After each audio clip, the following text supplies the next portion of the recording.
네, 외교부 재경부 기후부 장관님 보고를 마쳤습니다. 혹시 보고사항에 대한 다른 의견 있으신가요?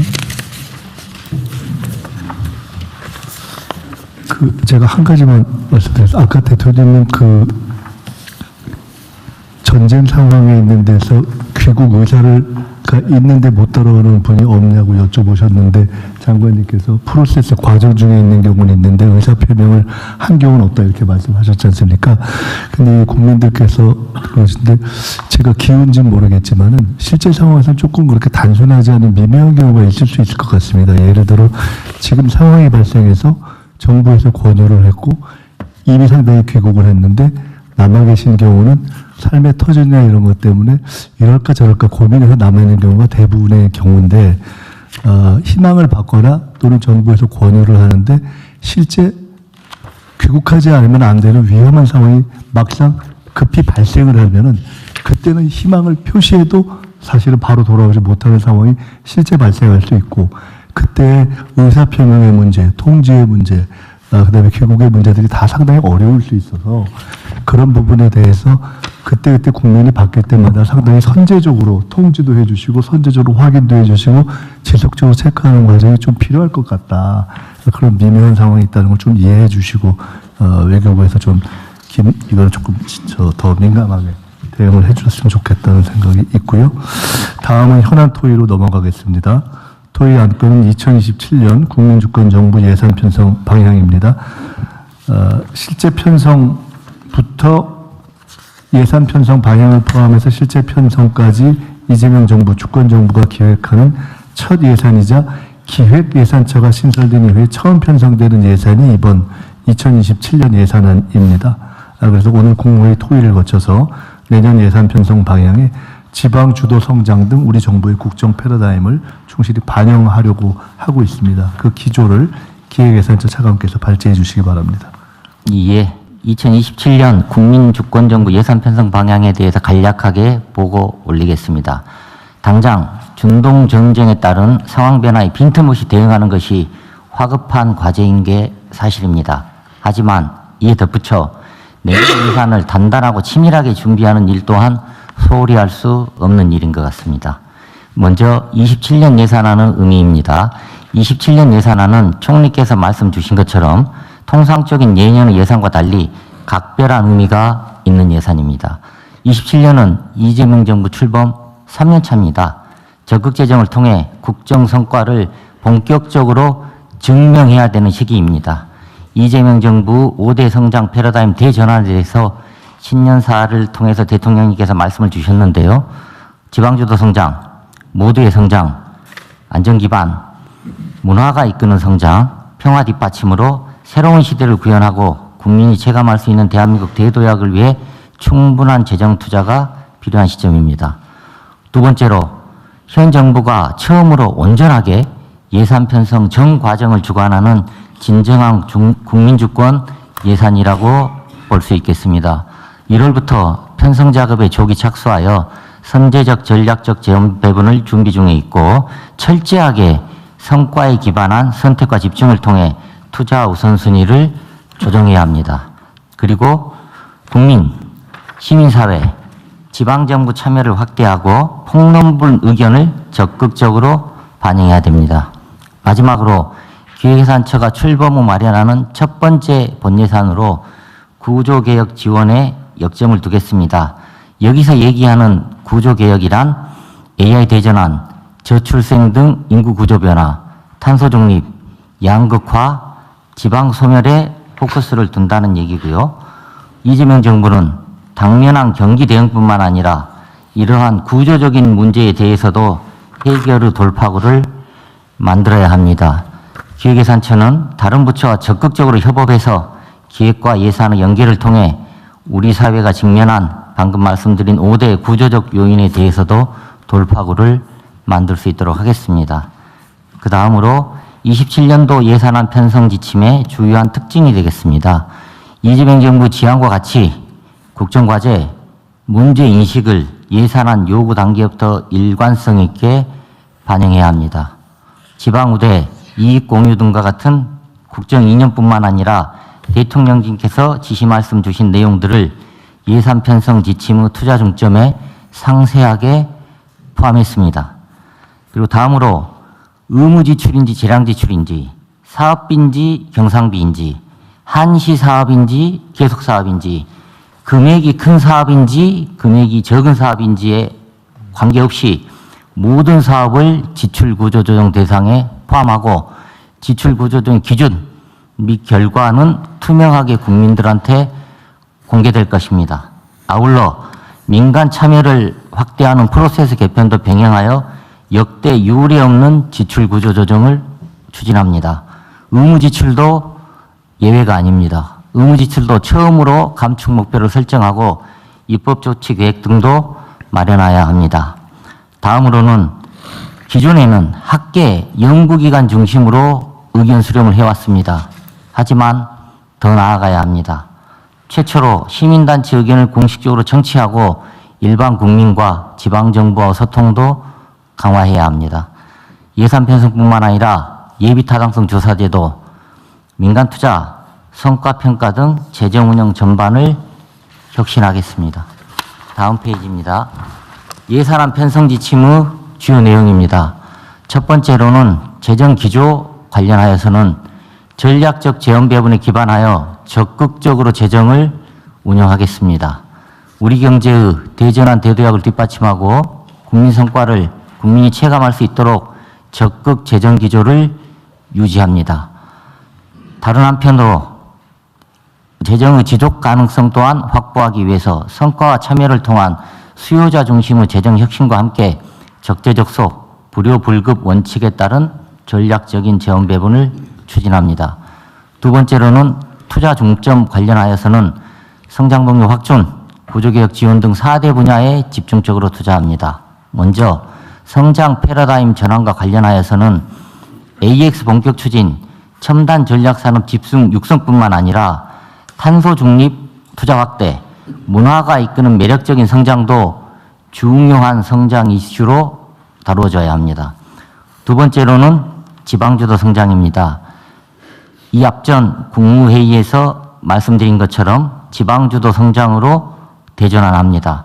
권역별 전략산업에 기반하여 지방 성장 거점을 육성하고 교육, 교통, 의료 등 지역 인프라 지원도 강화하고 지역을 살리는 K컬처를 통해 재미있는 지방, 다시 한번 또 가고 싶은 지방을 만들어야 합니다. 통합 지방정부의 파격적인 지원을 약속했는데요. 이 약속은 지켜질 겁니다. 모두 성장입니다. 저출생 반등 모멘텀 지속을 위한 투자를 강화하고 기회와 과실을 나누는 모두 성장으로 세대, 산업, 계층 간 양극화를 완화하겠습니다.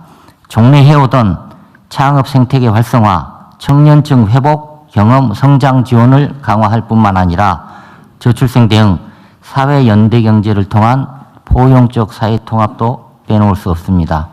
안전과 평화입니다. 안전한 생활 환경을 조성하고 한반도 평화 및 자주 기반을 주축하여 국민 행복이 담보되는 지속 가능한 사회를 구현하도록 하겠습니다. 다음 페이지입니다. 그 다음 페이지는 재정운용 혁신하고 관련된 건데요. 재정운용 혁신도 내용에 못지않게 중요합니다. 어떤 경우에는 그릇이 내용을 규정하는 경우도 있습니다. 성과와 참여를 통해 재정운영 전 과정을 수요자 중심으로 혁신하겠습니다. 지출구조조정입니다. 아까 말씀드린 것처럼 지출구조조정은 각 부처의 핵심 어젠다와 동전의 양면입니다. 국민주권정부 국정과제를 성과 있게 추진하기 위해서는 공세적인 지출구조조정이 필수 항목입니다. 모든 재정사업을 원점에서 재검토하여 고강도로 지출구조조정을 추진하고 지출구조조정을 추진해서 마련된 재원은 해당 부처 핵심 과제에 빠짐없이 재투자하도록 하겠습니다. 재량 지출은 15%, 의무 지출은 10%를 절감하고 사업 수의 10%가량 되는 사업은 폐지하도록 하겠습니다. 지출 효율화 TF, 통합 재정사업 성과평가 등 프로세스 전반에 민간 의견을 폭넓게 수렴하고 세부 기준 및 결과도 공개하여 객관성도 높이도록 하겠습니다. 두 번째로는 참여와 공개입니다.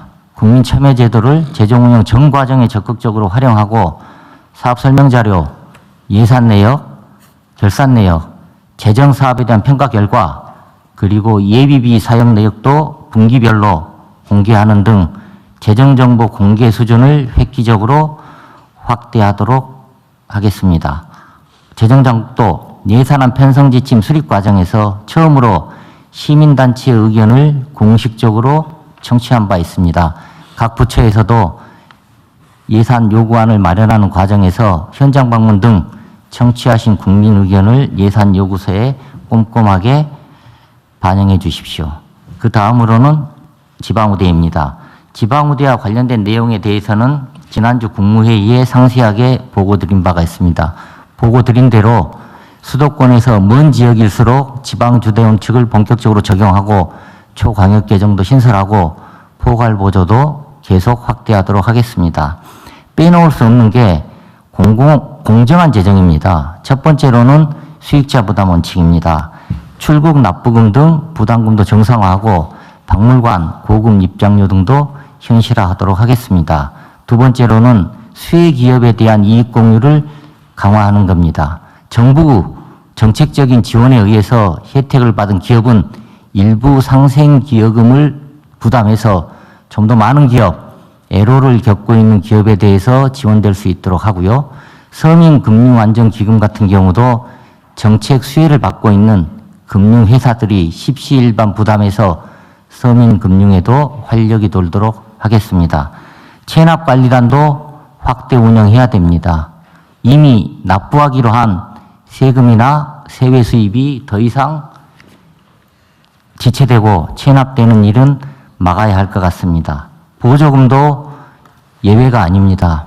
국민이 내신 세금이 허투루 쓰이는 경우가 상당수 실태조사에서 발견되고 있습니다. 보조금에 대해서도 각별하게 관리해 나가도록 하겠습니다. 그리고 부정행위 적발 확대를 위해 과감하게 신고포상제를 만들고 이러한 신고포상제가 원활하게 작동할 수 있도록 통합해서 기금도 신설하도록 하겠습니다. 그리고 마지막으로 재정제도 개편입니다. 예타 기준도 상향하고 민간 투자 대상도 인구 감소 지역의 인센티브뿐만 아니라 신사업, 신유형의 민간 투자가 유입될 수 있도록 하겠습니다. 그리고 과거에는 특별회계 기금을 무조건 정비하는 데 우선순위를 뒀다면 새로운 정부에서는 필요한 기금은 만들고 불필요한 기금은 정리하도록 하겠습니다. 지역 필수 우려 특별회계, 반도체 특별회계, 불공정 거래 등과 관련돼서는 특별회계와 기금이 신설될 겁니다.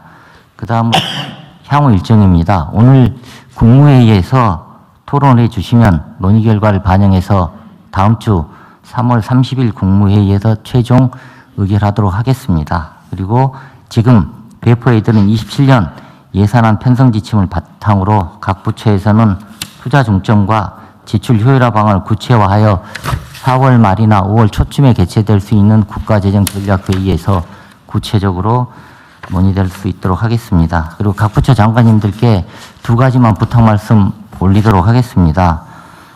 나중에 돌이켜볼 때 국민주권정부, 이재명 정부에서 우리 분야, 우리 사업에서는 이런 건 남겼다. 이런 거 하나는 제대로 해놓고 갔다. 이런 얘기가 나올 수 있는 어젠다와 랜드마크 프로젝트를 집중적으로 발굴해 주십사라는 부탁 말씀을 올리고요. 그리고 두 번째로는 눈 가리고 아웅만 하는 무늬만 지출 구조 조정 시대는 끝내야 될 것 같습니다. 우리 분야, 우리 부처에서는 단 한 푼의 예산도 낭비되지 않았다라는 자부심이 생길 수 있도록 지출 구조 조정에도 각별히 신경 써 주십사 당부 말씀 올립니다. 그리고 마지막으로 이 많은 것을 우리가 어떻게 하란 말이냐 이렇게 생각하실 수도 있는데요. 지금 배포해드린 세 가지 자료가 있습니다. 지금 첫 번째 자료는 2027년 예산안 편성 지침, 지금 방금 보고드린 내용을 간략히 정리한 자료가 하나가 있고요. 두 번째로는 2027년 예산안 편성 지침 1이라고 제목이 붙어 있는 자료가 있습니다. 예. 여기에 보시면 재정운영 혁신뿐만 아니라 각 파트 분야별로 이런 분야가 중점적으로 투자됐으면 좋겠다. 이런 거는 우리 분야에서 지출 혁신 아이디어가 될 수 있겠다.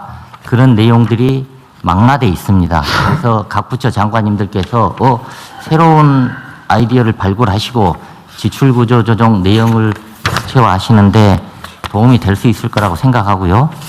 그리고 세 번째 저희가 준비한 자료는 지출 구조 조정 추진 방안에 관련된 겁니다. 뭐가 도대체 지출 구조 조정이지? 어디서 지출 구조 조정에 대한 아이디어를 얻을 수 있는 거지? 이런데 각 부처 장관님들께서 참고하실 수 있도록 지출 구조 조정 정의 그리고 지출 구조 조정 방식 어디서 지출 구조 조정하고 관련된 아이디어를 얻을 수 있는지를 꼼꼼하게 저희가 유형화해 놨습니다. 그래서 이 자료를 참고를 해 주시면은 각 부처나 각 분야 입장에서 이런 것들을 우리가 지출 구조 조정을 잘해서 이재명 정부 국정과제에 성과 있게 재투자할 수 있겠다. 그런 아이디어를 얻는데 도움이 되실 거라고 생각합니다. 다 하셨어요? 예. 네. 우리 차관님 아주 그냥 화이팅 넘쳐 좋습니다. 네, 잘해주시고요. 지방정부들에 대한 지침은 별도로 만드나요? 지방정부와 관련해서는요, 지금 저희가 예산 편성 지침을 만들게 되면 중앙정부에 일단 배포를 하고요, 지방정부와 공공기관에도 배포를 해서 준용하도록 되어 네. 있습니다. 어쨌든 지방정부도 사실 소소하지만 이 지출구조 조정이나 이게 되게 어려운 측면이 예를 들면 민원 때문에 어렵거든요. 중앙정부는 그래도 좀 약간 떨어져 있긴 한데 지방정부들은 주민과 직접 접촉 정도가 좀 높기 때문에 사실은 이게 불필요한 건데 또는 효율성이 떨어지는데 뭘 바꾸려고 그러면 저항이 심해가지고 아주 좀 속된 표현을 하면 안면이 받쳐서 못하는 경우가 있거든요. 근데 그럴 경우는 아예 지침을 만들어줘가지고 아예 시켜서 했다. 정부에서 시키는데 어떡하냐 이런 핑계를 댈 수 있게 좀 만들어주면 좋겠어요. 뭐 좀 어렵긴 하겠지만. 예, 저희가 그 중앙정부 예산 편성 지침은 지방정부하고 공공기관에 비례해서 준용하도록 하고 있고요.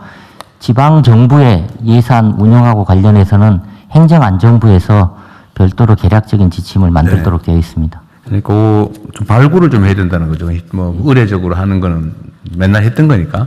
예. 근데 좀 실제로 좀 개편해서 효율적으로 집행을 하려면 그게 기득권하고 부딪히기 때문에 좀 어렵거든요. 눈치 보이고. 그래서 그건 좀 일률적으로 할 수 있는 건 좀 일률적으로 이런 걸 하지 마라 말하든지 뭐 그건 좀 해주면 좋을 것 같아요. 그리고 여기도 그런 내용이 있어서 그런데 이게 다른 부처들도 마찬가지인데요. 우리가 이제 재정 집행을 하면 딱 머릿속에 고정관념이 있어요. 공공이 하거나 민간이 하거나 둘 중에 하나입니다. 근데 그 세상에는 꼭 그 두 가지만 있는 게 아니거든요. 예를 들면 사회간접자본, 인프라 구축 이런 거에 그런 게 많죠. 재정으로 하려니 돈이 많이 들어요. 막 세금 부담에다가 국채 비율에다가 막 이러니까 부담이 너무 크죠. 그래서 그 다음에 나온 안이 민간 기업한테 맡긴 거예요. 돈과 실행력을 가진 민간 기업. 근데 민간 기업들은 돈 버는 게 목표니까 온갖 편법을 써가지고 바가지를 씌운단 말이에요. 지금 내가 어디라고 얘기는 안 하겠는데 재정 보전을 해주게 돼 있으니까 자주에 비용이 많이 들수록 많이 받을 수 있어요. 그래서 1,000억이면 지을 수 있는 거를 한 2,000억 정도 만들어가지고 막 부풀리죠. 그래서 지원을 받아요. 그런 다음 운영비에서 수익이 부족하면 보전을 해주냐 보통. 요새는 좀 없앴다고는 하던데 비용을 부족한 부분을 보존을 해주니까 비용을 부풀려요. 어떻게 부풀리냐?